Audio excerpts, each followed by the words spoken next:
Hello everyone, welcome back to Dr. Ken's ASMR.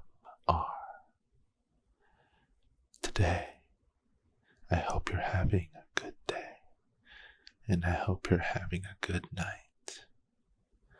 I would like to continue our last video of reading from Guyton and Hall, Physiology. Right now we're on Chapter 6, Contraction of Skeletal Muscles. About 40% of the body is skeletal muscle, and perhaps another 10% is smooth and cardiac muscle. Many of the same principles of contraction apply to all these different types of muscle. But in this chapter, the function of skeletal muscle is considered mainly. The specialized function of smooth muscle are discussed in Chapter 8 and cardiac muscle in Chapter 9. Physiologic anatomy of skeletal muscle. Skeletal muscle fiber. This figure shows the organization of skeletal muscle, demonstrating that all skeletal muscles are made of numerous fibers ranging from 10 to 80 micrometers in diameter. Each of these fibers in turn is made up of successively smaller subunits, also shown in this figure and described in subsequent paragraphs. In most muscles, the fibers extend the entire length of the muscle, except for about 2% of the fibers. Each is innervated by only one nerve ending, located near the middle of the fiber. Sarcolemma. The sarcolemma is the cell membrane of the muscle fiber.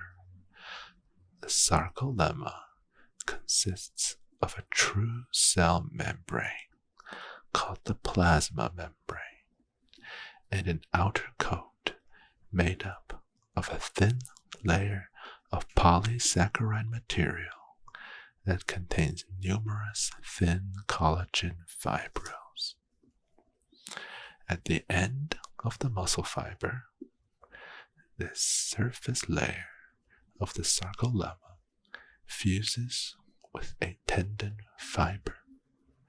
This surface layer of the sarcolemma fuses with a tendon fiber, and the tendon fibers in turn collect into bundles to form the muscle tendons and thence insert into the bones. Myofibrils, actin and myosin filaments. Each muscle fiber contains several hundred to several thousand myofibrils, which are demonstrated by the many small dots in the cross-sectional view of this figure. Each myofibril, in turn, has, lying side by side, about 1,500 myosin filaments and 3,000 actin filaments, which are large polymerized protein molecules that are responsible for muscle contraction. These can be seen in longitudinal view in the electron micrograph of this figure and are represented diagrammatically in this figure. The thick filaments in the diagrams are myosin, and the thin filaments are actin.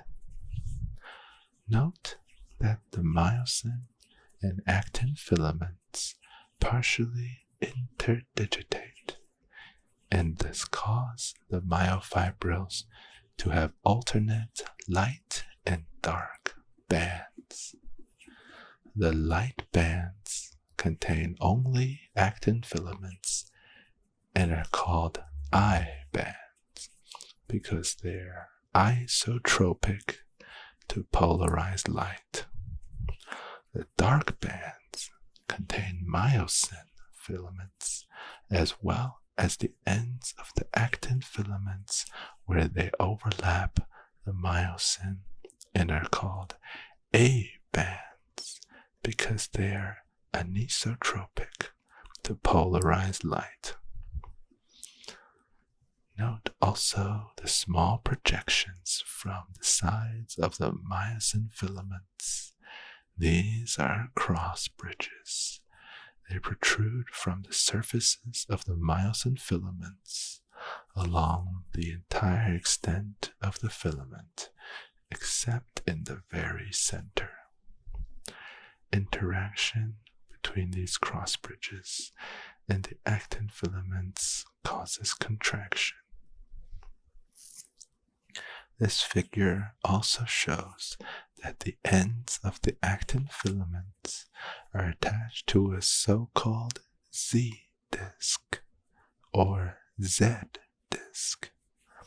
From this disc, these filaments extend in both directions to interdigitate with the myosin filaments.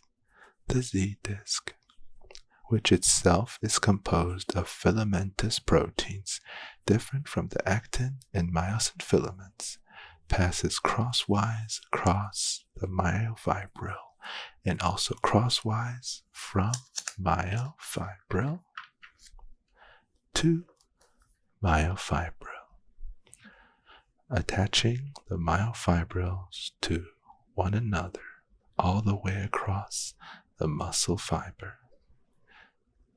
Therefore, the entire muscle fiber has light and dark bands, as do the individual myofibrils. These bands give skeletal and cardiac muscle their striated appearance. The portion of a myofibril, or of the whole muscle fiber, that lies between two successive Z discs is called a sarcomere. When the muscle fiber is at its normal, fully stretched, resting length, the length of the sarcomere is about 2 micrometers. At this length, the actin filaments overlap the myosin filaments and are just beginning to overlap one another. We see later that at this length, the sarcomere also is capable of generating its greatest force of contraction. Sarcoplasm.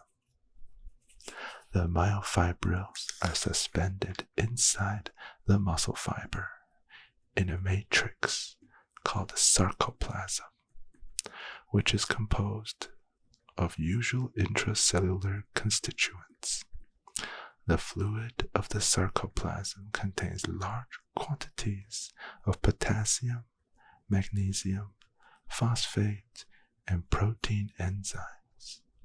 Also present are tremendous numbers of mitochondria that lie between and parallel to the myofibrils, a condition that is indicative of the great need of the contracting myofibrils for large amounts of adenosine triphosphate, or ATP, formed by the mitochondria.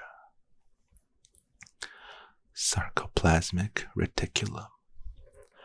Also in the sarcoplasm is an extensive endoplasmic reticulum, which in the muscle fiber is called the sarcoplasmic reticulum. This reticulum has a special organization that is extremely important in the control of muscle contraction, which is discussed in Chapter 7. The electron micrograph of this figure shows the arrangement of the sarcoplasmic reticulum and how extensive it can be. The more rapidly contracting types of muscle have especially extensive sarcoplasmic reticula, indicating that this structure is important in causing rapid muscle contraction, as is also discussed later.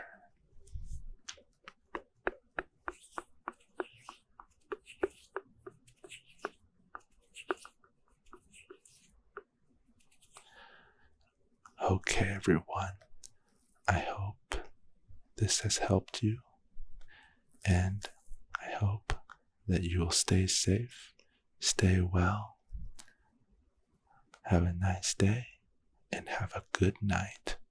Thank you very much. I'll see you in the next video.